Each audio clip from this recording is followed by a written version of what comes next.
Bienvenidos a las tardes con Pina. Acordate que todos los sábados a las 17 horas voy a estar concientizando distintos temas de salud acompañada de excelentes profesionales.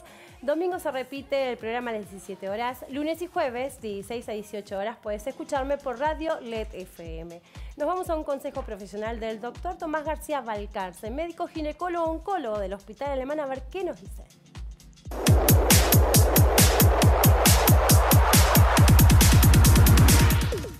Buenos días. Bueno, en esta oportunidad estamos en el Congreso de Ginecología Oncológica de Argentina, que es uno de los congresos más importantes de nuestra especialidad, y aprovecho para concientizar acerca de la importancia del ginecólogo oncólogo. Nosotros somos médicos que nos especializamos puntualmente en el abordaje de la patología de cáncer en la mujer. Por esto estamos entrenados en tanto la comunicación de las patologías como en el abordaje diagnóstico y terapéutico. Ante un resultado anormal en un estudio de control, como puede ser estudio de ecografía, de mamografía o del Papa Nicolau o de alguna biopsia que se haya tomado, es importante que se tenga en cuenta a la especialidad de ginecología oncológica, porque estamos nosotros entrenados en por ahí aumentar la velocidad en el momento diagnóstico, en detectar los síntomas que pueden ser muy comunes como dolor abdominal, distensión abdominal, y por esto hacer tratamientos mucho más veloces, con menor agresión quirúrgica, perder menos tiempo y sobre todo también explicar las patologías de un modo más completo y con mayor claridad. Muchas veces de este modo protegemos del sufrimiento emocional que tiene una mala comunicación médico-paciente, que muchas veces nosotros vemos, donde se crecen fantasmas o miedos que son muy difíciles luego de sacar. Por eso es importante tener en cuenta que existimos como especialidad, que existimos como especialistas y pueden venir a vernos libremente. Siempre se puede pasar por el ginecólogo general, por supuesto, primero, pero ante una patología que podría ser sospechosa, patología oncológica, es fundamental contar con nuestra visión, que suele ser más global, y a su vez los estudios diagnósticos y las resoluciones terapéuticas mucho menos invasivas y con mejor éxito, sobre todo en términos de sobrevida, que es algo fundamental. Bueno, muchas gracias y espero que tengan un buen día. Muchísimas gracias, doctor. Un beso enorme, que fue papá nuevamente de una niña, Sofía. Un beso a la familia. Ya prontito nos vamos a volver a encontrar acá en el estudio. Bien, vamos a concientizar sobre VIH. 1 de diciembre, Día Mundial de la Lucha contra el SIDA. Virus de la inmunodeficiencia humana. Es un virus que ataca el sistema inmunitario del cuerpo. Hoy me visita el doctor Juan Carlos Cisneros, médico infectólogo, subdirector del Hospital Muñiz. Bienvenido, doctor, nuevamente. Hola, encantado. Un gusto de estar de nuevo contigo. Un placer, doctor. ¿La diferencia entre ser una persona portadora y tener la enfermedad? La enfermedad es cuando aparecieron síntomas relacionados con la patología. Ser portador es simplemente el tener el virus y puede uno estar totalmente asintomático. Estar enfermo es otra cosa, y la forma más grave de la enfermedad es cuando aparece lo que se llamaba SIDA, el síndrome de inmunodeficiencia adquirida, que es que aparezcan enfermedades o tumores que solamente se ven en la gente con un compromiso inmunológico muy severo. Bien, hablemos de la historia, ¿no? ¿Cómo estamos? ¿Hacemos una comparación de los tiempos de antes? ¿A cuánto nos vamos? ¿Cuántos años atrás? El primer paciente que aparecieron las publicaciones, y que fue justamente por esto, por la aparición del SIDA. De repente aparecieron muchas personas que tenían enfermedades muy graves, que eran enfermedades raras, fundamentalmente la neumonía por neumocistis carini, el sarcoma de Kaposi, que son unos tumores que se veían en gente muy añosa y generalmente en los miembros inferiores, y de repente apareció gente joven con eso diseminado.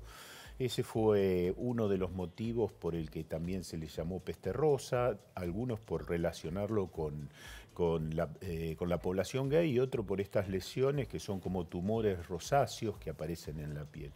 Y cuando apareció eso, vieron como que, bueno, que había una enfermedad nueva, que había algo que estaba afectando la inmunidad, y ahí había una alta suposición de que eso tenía un origen viral, pero nadie había encontrado el virus. Y entonces el doctor Gallo de Estados Unidos y Jean-Luc Montagnier de Francia empezaron a investigarlo. El doctor Gallo había descubierto el HTLV1, el HTLV2, Y bueno, y justo cuando estaba por descubrir el HTLV3, el francés Montagnier lo descubrió primero. Y encontraron que ese era el causante de la inmunodeficiencia. Y a partir de ahí se llamó virus de la inmunodeficiencia humana y se le dejó de llamar HTLV. Y bueno, y a partir de ahí es que empieza toda la historia, la historia de lo que fue el SIDA y la enfermedad viral y bueno, todas las investigaciones que se están haciendo hasta ahora. Hoy, ¿cómo estamos? Igual vamos a desarrollar el tema, pero hoy, ¿cómo estamos con la estadística? ¿Aumentaron los casos? No, Argentina mantiene una cifra más o menos estable de alrededor de 140.000 pacientes. En estos últimos 2 o 3 años ha bajado la cantidad de casos que se detectan por año. Desde ese punto de vista estamos bien. Lo que sucede es que, bueno, la política que estamos teniendo es tratar de pasar ahora al revés, de la defensiva a la ofensiva. Tratar de lograr que esos casos disminuyan con políticas que son muy claras. Me puse la ropa esta especialmente por formar parte de la Fundación HF. Ah, ya concienticé, sí. Que es una fundación. A ver, hablemos de la Fundación HF. Bueno, la fundación es una fundación que es la más grande que hay en el mundo destinada al HIV. Y tiene en 134 países, tiene centros. Acá en la Argentina tenemos el Centro de Buenos Aires, que yo un poco lo dirijo, y es una fundación que ha tenido el récord mundial de test en un día, se hace testeo gratis, todo lo que se hace en la fundación es gratuito. ¿Testeos seguros, inmediatos? Seguros, inmediatos, y logramos tener con el gobierno de la ciudad, con el gobierno de Santa Fe también, un convenio por el cual nosotros hacemos toda la atención gratis y el gobierno de la ciudad nos proporciona la medicación a través del programa de SIDA y los estudios más sofisticados. En la fundación se hacen algunos estudios, todos test rápidos, y los pacientes que requieren más los vemos en el hospital. Síntomas. A ver, ¿cómo sé que tengo VIH, por ejemplo? ¿Se pueden además confundir con otra enfermedad, por ejemplo? Es una enfermedad que en realidad tenés 2 situaciones. La primera, que es lo que sería, que no se ve en todos los pacientes, que es lo que se llama el cuadro agudo. La persona que se contagia y en un tiempo breve, entre 15 días a 3 meses, hace un cuadro de esos cuadros que vemos siempre con todas las enfermedades virales, síndrome gripal, fiebre. A veces aparecen cuadros muy específicos como de meningitis aséptica, pero en realidad esto no es la norma. Todos los que somos muy viejos en esto hemos tenido casos. Yo, por ser terapista e infectólogo, en la terapia he tenido algunas meningitis asépticas que cuando uno dice, uy, no le encuentro ninguna causa, la causa era el HIV. Eso no es muy frecuente. Al revés, cuando uno tiene pacientes, algún paciente se puede acordar que tuvo lo que se llama un cuadro parecido a la mononucleosis, que tuvo fiebre, que le aparecieron ganglios y que a veces pasó porque eso se puede autolimitar y pasa. Ese periodo uno lo podría relacionar con el HIV. Los otros cuadros son de acuerdo a la enfermedad que uno desarrolla. Entonces, si desarrollo... para dar un ejemplo, los cuadros más típicos, una infección respiratoria con insuficiencia respiratoria y falta de oxígeno, no poder hacer mínimos esfuerzos, era la enfermedad más común, que era la neumonía por neumocística carini, ahora se llama neumocistis girovechi.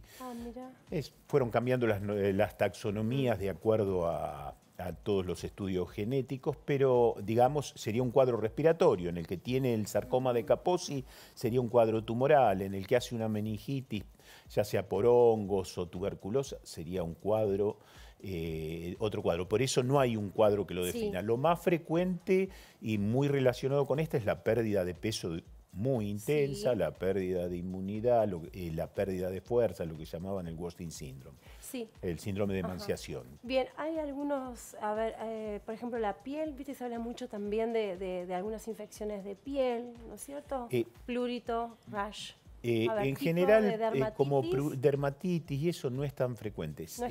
O sea, no es tan frecuente que uno lo vea en el diagnóstico. Mucho en su momento. Muchas veces muchas enfermedades que se pueden relacionar con esto, para dar un ejemplo, desde un herpes zóster, ahora que está de moda la vacuna contra el herpes zóster, en una persona joven, a uno lo debe alertar que pueda pasar algo con la inmunidad. Y uno debería pedirle siempre un test de HIV. No quiere decir que una persona joven que tenga un herpes zóster tiene HIV, pero uno debería investigarlo porque encuentra que muchas veces el primer síntoma puede ser un herpes zóster. Después la dermatitis seborreica muy intensa en una persona que no tiene ese antecedente nos podría alertar, pero no son las formas más comunes de diagnóstico. Bien, vías de transmisión. A ver. En el 98% de las transmisiones son por vía sexual. Es una enfermedad de transmisión sexual. Es una enfermedad de transmisión sexual y que el riesgo aumenta muchísimo cuando se relaciona con otras enfermedades de transmisión sexual. Por ejemplo, una mujer que tenga un herpes genital tiene un riesgo muchísimo más alto de tener HIV que la que no tiene. Por una cuestión simple, la mucosa vaginal es una mucosa que protege. Una sola relación sexual, el riesgo de contagio, supongamos un hombre que tiene relación con una mujer, el hombre tiene VIH, la mujer no, el riesgo en una sola relación es bajo. Ahora, si esa mujer tiene una lesión, ya sea de HPV, ya sea de herpes simple, ahí es mucho más probable y más riesgosa la relación sexual. Por eso el otro símbolo que traía es el de la condonización, que es el condón, o sea, esta es una berenjena con un condón, que es el emoji de la condonización, que indica que el condón hay que usarlo para todo. Y también saberlo colocar. ¿Cómo? Saberlo colocar también. Después viene cómo usarlo, pero saberlo colocarlo, incluso cuando se comparten juguetes sexuales o algo así, es hay que cambiarlo, no utilizar el mismo... por ahora sigue siendo el mejor método de prevención de las enfermedades de transmisión sexual. ¿Cuánto porcentaje? ¿Cuánto nos cubre? Porque no, bien usado, prácticamente estas enfermedades cubren por arriba del 90%. Listo.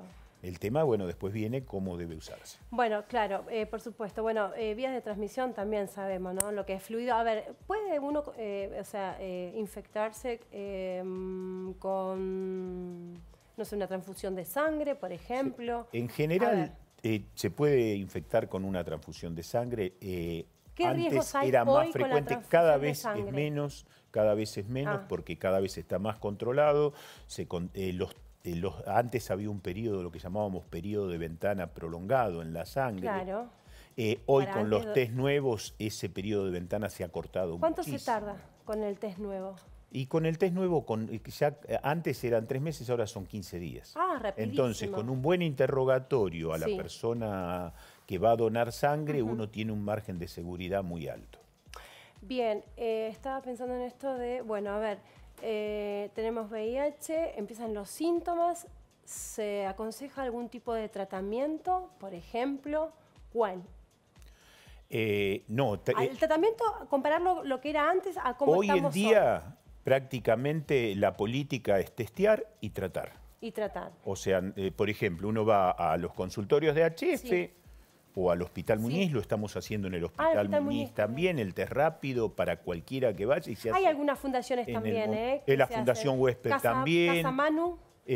Casa Manu también. Hay un montón de lugares donde se hace. O sea, en nuestra ciudad es muy fácil testear. En el Muñiz, en el HF. En el Muñiz, HF, que los conozco yo por estar ahí, son totalmente gratuitos. En Huésped también, después Casa Manu también, creo. Hay varios lugares, en la mayoría de los hospitales, pero estos son los lugares, digamos, un poco uno habla del hospital y eso porque está. Y ahí ya se puede, ni bien uno tiene el diagnóstico, puede iniciar el tratamiento. Eso cambió, los tratamientos antes uno los pensaba un poco más porque eran muy agresivos, traían mucho problema. Hoy prácticamente los efectos adversos son mínimos. ¿Cuáles son? A ver, por ejemplo. Con los tratamientos actuales son muy... ¿Pero qué se tomó? ¿Una pastilla? ¿Un cóctel? Hoy en día es una pastilla. ¿Una pastilla? ¿Antes cómo era? Y cuando yo empecé a usarlo, podíamos usar entre 16 y 18 pastillas más o menos por día. Hoy estamos a una... Y hoy estamos a una y con mucha más efectividad y con mucho menos efectos adversos. Un montón de pastillas, era un cóctel. No, había medicamentos que realmente... ¿Qué medicamentos había? Porque ahora me dio curiosidad con tantas Cuando pastillas. empezaron el tratamiento se utilizaba con mucha frecuencia el más poderoso, que era con inhibidores de proteasa. Me acuerdo que eran 3 pastillas de AZT, pastillas de la amibudina en ese momento eran 2, y por ejemplo de ritonavir eran 12. Después salió el indinavir, que eran 8, y poco a poco, y muchas de esas drogas que usábamos en ese momento ya no se utilizan por los efectos adversos que tenían. Hay gente que vive gracias a esas drogas, que ya se las cambiamos y les pusimos otras. O sea, en su momento fueron una tabla de salvación, pero hoy ya uno no le daría a nadie ese tratamiento. Pastilla. ¿Qué contiene esa pastilla? ¿Cómo? ¿Qué contiene esa pastilla? Hoy la que más... ¿Cómo actúa dentro del cuerpo? Ay, usted es un montón de... No hay problema. La pastilla ahora se está usando, digamos, de inicio 2. Ya cada vez se está tendiendo más a usar, en lugar de la triterapia, la biterapia, o sea, 2 drogas únicamente. Y en general el tratamiento actual son con unas drogas nuevas que se llaman inhibidores de integrasa, que son mucho más potentes que las anteriores, y después con los inhibidores análogos, que son lo que venimos usando desde siempre, y en general la gran mayoría de los pacientes responden muy bien. Los problemas que tenemos ahora, salvo alguna excepción que pueda tener resistencia, son los tratamientos que vienen relacionados con problemas sociales, donde los pacientes no cumplen los tratamientos por problemáticas que van mucho más allá del tener el HIV, ¿no? Ajá, ¿cuánto dura el tratamiento aproximadamente? ¿Para todas las personas es el mismo tratamiento y el mismo tiempo? No, el tiempo por ahora sigue siendo de por vida. ¿De por vida? De por vida, pero bueno, van a estar las personas que tienen cáncer de mama, que han tenido otras enfermedades. Y uno dice, comparando, a pesar de cómo han mejorado el pronóstico de todo, la vida de alguien que tiene HIV hoy es prácticamente nada más que tomar un medicamento, mucho menos que la de un paciente que tiene una insuficiencia cardíaca severa, con una calidad de vida muy por arriba. Pueden realizar deporte. Pueden hacer una vida completamente normal. El sistema inmune debilitado, ¿cómo lo fortalecemos con una persona con VIH, por ejemplo? Hoy en día con el tratamiento antirretroviral. Me acuerdo que uno hablaba de detener la enfermedad, de detener el deterioro. Hoy vemos la recuperación de la inmunidad. O sea, si uno le da tiempo, uno ve que los pacientes que cumplen el tratamiento, en su inmensa mayoría andan muy bien y recuperan. Bien, embarazo y VIH. A ver. Supongamos que la mujer ya está en tratamiento y queda embarazada, y la posibilidad es que la mujer no sabe nada, queda embarazada y se entera a través de los estudios normales que se debe realizar que tiene VIH. ¿Qué hacemos? Se le da tratamiento. ¿Y ese bebé? El bebé con el tratamiento prácticamente, con el tratamiento actual prácticamente la inmensa mayoría de los chicos nacen sin HIV. Ah, espectacular. Hablamos de la profilaxis, que muchos no saben sobre ese tema. Tuvimos un accidente, ¿no? O sea, no sabemos, estamos en dudas. ¿Qué hacemos? Bueno, podés ir a un montón de lugares. Yo te aconsejo el Hospital Muñiz o HF. En los dos lugares vas a llegar y te van a dar el tratamiento. Yo me sentiría muy cuidada. Te van a dar el tratamiento y te van a hacer los estudios, porque siempre se hacen los estudios, porque uno dice, bueno, tuviste un accidente. ¿A cuántas horas, yo puedo doctor? estar seguro que vos no tenías.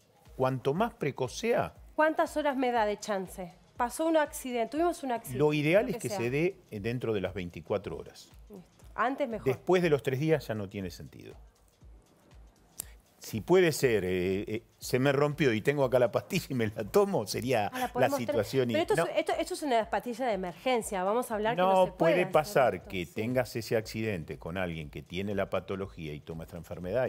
No, yo estaría mal porque por ahí estoy como indicando la automedicación. No. Pero consultando inmediatamente, si uno estuviese en un lugar donde no tiene un acceso inmediato, es preferible empezar a tomar. En el caso de que uno sepa que está la pareja, por ejemplo, de un paciente y que tuvo un accidente y que ese paciente no tiene certeza de haberse negativizado, porque esa es la otra cosa buena. Hoy sabemos que el paciente que con estos tratamientos ha logrado estar no detectable, no transmite la enfermedad.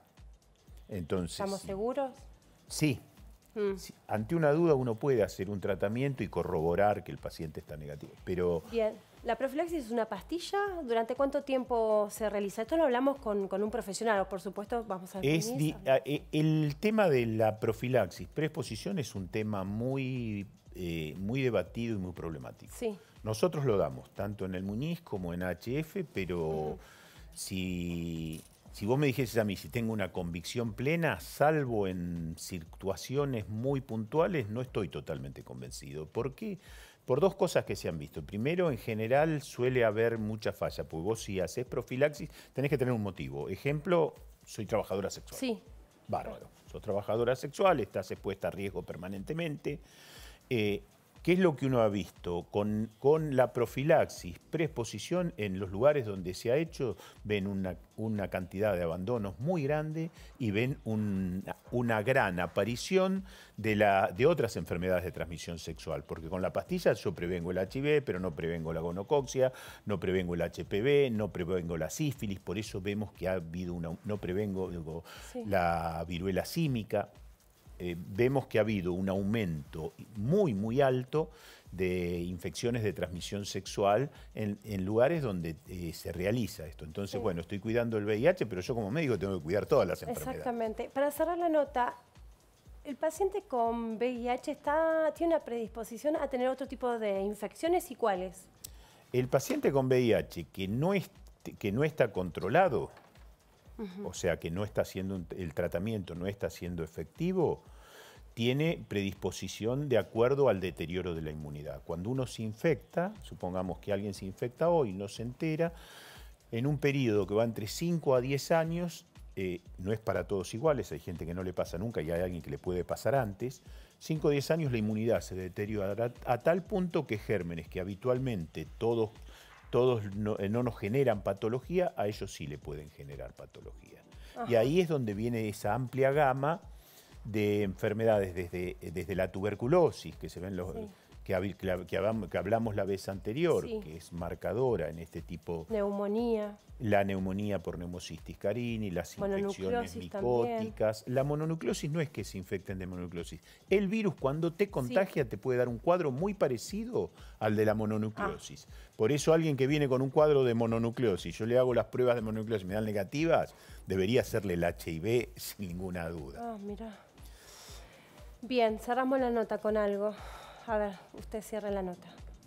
Bueno, no, para mí un poco esto, el cuidado en todas las relaciones sexuales, la protección fundamentalmente con el profiláctico, que es el que nos previene de todas las infecciones de transmisión sexual, quedarían algunas un poquito por afuera, como la viruela símica, pero bueno, entra dentro de otras, pero las lesiones más preocupantes con el profiláctico Bien, ¿verdadero o falso? ¿Nos podemos contagiar en un dentista?